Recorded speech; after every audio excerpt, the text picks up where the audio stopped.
बनी टीथ बड़ा फनी लगता है, बहुत सुंदर भी दिखते हैं कई बार पेरेंट्स को ये चीजें।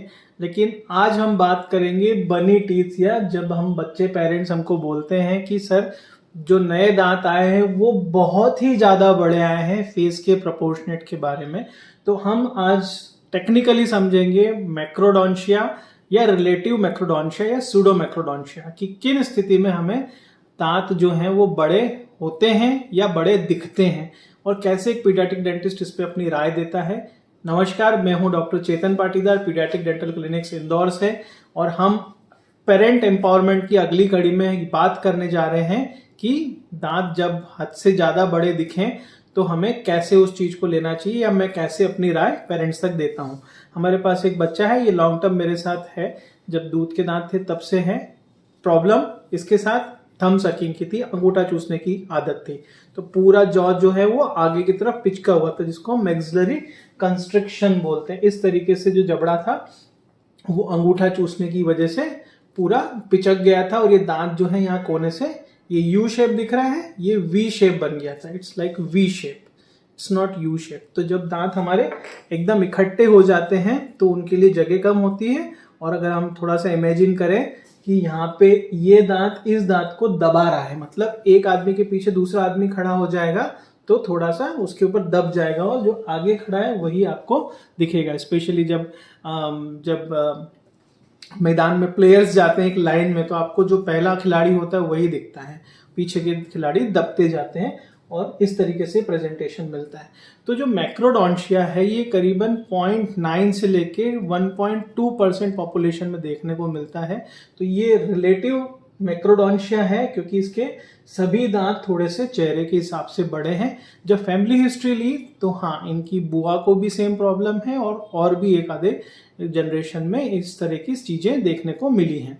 पर इसको कैसे समझेंगे, कैसे ट्रीट करेंगे, कैसे इस चीज को हम एक स्माइल अच्छी हो ऐसा सुनिश्चित करेंगे, वही बात करेंगे।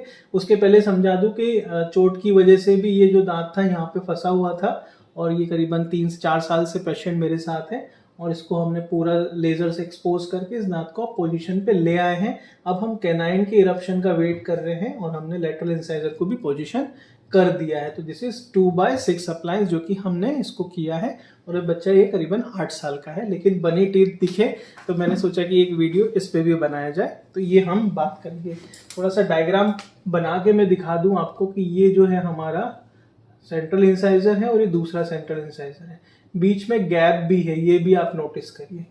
तो ये फ्लेयरिंग भी है, ये भी एक चीज है, वो भी इसीलिए कि जो पैलेट है उस पर कंटिन्यूअसली थंब सकिंग वाली हैबिट की वजह से प्रेशर बनता रहा, और ये जो जॉ है वो हाई वॉल्ट, मतलब ऊपर का जो डोम है हमारा, जो ये वाला हिस्सा है, तालू जो हिस्सा है जहाँ पे ये हमारा ऊपर टेंट जैसा होता है। जैसे अगर मान लीजिए एक टेंट जैसा बनाए, तो जब हम कपड़े को या रुमाल को बीच में से ऐसे उठाएंगे नैपकिन को, तो वो ऐसा टेंट जैसा बन जाएगा। तो जब ये कोनिकल शेप का बन जाएगा तो ऑब्वियसली जो यहाँ पे बीच में चीजें आएंगी वो जगह कम होगी, टेंट के ऊपर आप कुछ नहीं रख सकते टिप पे। तो वैसे ही यहाँ पे सभी चारों दांतों को रखने या जमने की जगह नहीं होती है, और ये जो है ये वी शेप का बन जाता है। इसको बनना चाहिए यू शेप का, ये वी शेप का बन जाता है। तो ये 2 दांत आगे दिखते हैं, उसके बाद लेटरल इंसाइजर पीछे हैं, और फिर इस तरीके से दिक्कतें आगे बढ़ती रहती हैं। हालांकि इसको हमने काफी हद तक अभी करेक्ट कर लिया है, लेकिन कैनाइन के आने के लिए हम वेट कर रहे हैं, और मैक्सिलरी एक्सपांशन भी हम स्टार्ट कर चुके हैं। ठीक है, तो बनी टीथ जो है उसके हमने कारण समझे, बॉयज में ज्यादा दिखता है गर्ल्स के बनिस्बत। ठीक है, और इस पे बहुत सारी भ्रांतियां भी हैं, अलग अलग स्टडीज भी हैं, लेकिन बहुत ज्यादा क्लियर कट इसको समझना है तो मैक्रोडोंशिया एक तरीके से ग्रोथ हार्मोन रिलेटेड चीज भी हो सकती है। और ऐसे बहुत सारे टेरेटोजेंस भी हैं, ऐसे बहुत सारे केमिकल एजेंट्स भी हैं जो गर्भ के पहले 3 महीने में अगर बच्चे के एक्सपोजर में आते हैं तो भी हमें दांत बड़े या छोटे साइज में जो वेरिएशन है वो भी देखने को मिलते हैं। और इसके बाद जो है ये चीजें हमें दूध के दांत में भी देखने को मिल सकती है, या फिर सिर्फ पक्के दांत में देखने को मिल सकती है। ये जनरलाइज्ड भी हो सकती है, सारे दांत बड़े हों ऐसा भी हो सकता है, जैसे अफ्रीकन या निग्रोज में होता है, उनकी कद काठी भी उस हिसाब से बड़ी होती है। तो उनके इन जनरल हर चीज जो है, लिवर किडनी वगैरह हर चीज जो है डायमेंशनली बड़ी ही होती है। तो यहाँ पे जो है ये सिंगल टूथ मैक्रोडोंशिया हम बोलेंगे, जिसमें कि आगे के दांत जो सबसे ज़्यादा इसमें प्रभावित होते हैं वही हमने यहाँ पे डिस्कस भी किया, वही चीज़ दिखती भी है। तो इस तरह की बनी टूथ की स्माइल दिखी, क्योंकि पीछे तक आपको कोई भी दांत नहीं दिख रहा है ना। फोटो जब लिया है स्माइल ठीक है, लेकिन पीछे का कुछ भी नहीं दिख रहा है, तो ये वी शेप्ड है। ये हमें एटलीस्ट आपको फर्स्ट मोलर तक, प्राइमरी मोलर तक, हमारा कैनाइन तक ये सब चीज़ दिखना चाहिए। अगर आप सामने से बच्चे का फोटो लेते हैं और आपको पीछे के दांत नहीं दिखते हैं, सिर्फ और सिर्फ आगे के दांत दिखते हैं, तो ये भी चीज़ दर्शाएगा आपको कि जो जबड़ा है वो चौड़ाई में नहीं फैल रहा है और सिकुड़ रहा है। तो ये भी चीज़ नोटिस करके आप हमसे फोटो शेयर करिए, हम जरूर उस पर आपको डिस्कस करेंगे।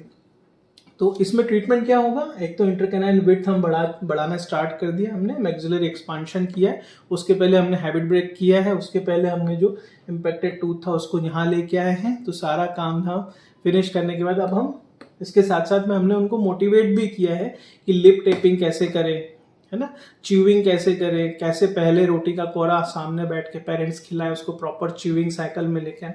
स्वेलोइंग हमने सुधारी है, तो ये इतने अच्छे थोड़ा सा स्माइल दिख रहा है, और नोज भी जो है इसकी बहुत अच्छी देखने को मिल रही है। नहीं तो ये पहले जो नोज थी उसमें जब थे तो नेयर्स दिखते थे हमें, ठीक है। तो ये भी यहाँ पे हम चीज समझेंगे कि जब बच्चा हमारा, हम आगे से फोटोज लेते हैं और हमें नॉस्ट्रिल्स नेयर्स, जो हमारी सांस लेने की जो नलियां हैं, जो छिद्र हैं, अगर वो हमको फोटो में दिखते हैं तो इसका मतलब ये है कि हमारा जो मैक्सिलरी जो है बोन वो कॉन्स्ट्रिक्टेड है, हमारे जो एलर्स हैं वो कॉन्स्ट्रिक्टेड है, हमारा जो ब्यूटीफुल जो ट्रायंगल है वो हमारा डिस्टर्ब है। लेकिन यहाँ हम अचीव कर चुके हैं, तो उतना तो हम 80% काम कर चुके हैं इस केस में। लेकिन बनी टीथ थे, इसलिए मैंने वीडियो इस फोटो पे बनाने की इच्छा रखी मैंने। इस तरीके से आप जब भी कभी बच्चे का इस तरह का बनी टूथ दिखे तो जरूर नज़रअंदाज ना करें, उस पर बात करें। ट्रीटमेंट यहाँ पे हम जो एक्सपांशन करके उनको अरेंज करेंगे, ठीक है। कई केसेस में सब कुछ ठीक होता है, लेकिन फिर भी दांत जो है साइज में बड़ा होता है, तो उसको प्रॉपर एनालिसिस करके स्माइल डिजाइनिंग के बहुत अच्छे अच्छे सॉफ्टवेयर्स हैं, वो आपको पूरा कैलकुलेट करके बता देता है डेंटिस्ट को कि कौन सा दांत कितना ज़्यादा है। उसमें हम कई बार दांत को थोड़ा पतला भी कर सकते हैं, स्लिम भी कर सकते हैं, या ट्रिम करके, या उसके लाइन एंगल्स और फेस एंगल्स दिखने की बात है। तो जो लाइन एंगल्स यहाँ दिख रहे हैं उसको अगर हम थोड़ा सा यहाँ शिफ्ट कर देंगे सिंपल सा शेविंग करके, तो ये जो दांत है हमारा थोड़ा सा छोटा दिखने लग जाएगा। तो आपको ये दांत और ये दांत में दोनों में डिफरेंस ऑलरेडी दिखने लग गया है, क्योंकि मैंने इसको शेड ऑफ कर दिया है। तो ये चीज हम एस्थेटिकली लुक वाइज भी अचीव कर सकते हैं। इसमें एक अलग से स्पेशलिटी होती है जो इसके ऊपर कॉस्मेटिक्स तरीके से काम करती है, लेकिन हमारी कोशिश है बीइंग ए पीडियाट्रिक डेंटिस्ट इन चीज़ों को जल्दी से नोटिस में लाएं और इसको प्रॉपरली रिजॉल्व करें। अगर इस तरह का कोई बच्चे का आपका फोटो वीडियो है तो जरूर शेयर करिए, इस तरह की चीज़ों को हम जरूर रिस्पॉन्ड करेंगे। नंबर है 9407166257।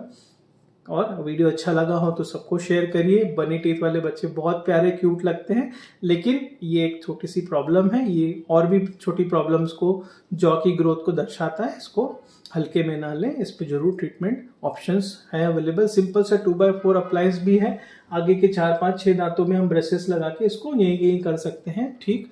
और पैलेटल एक्सपांशन भी हम अचीव कर सकते हैं, या पैलेटल एक्सपांशन के लिए अलग अप्लायंस भी दे सकते हैं। थोड़ा सा समझना डिफिकल्ट है, लेकिन अगर आप कांटेक्ट करेंगे तो हम जरूर आपको एक्सप्लेन करने की कोशिश करेंगे।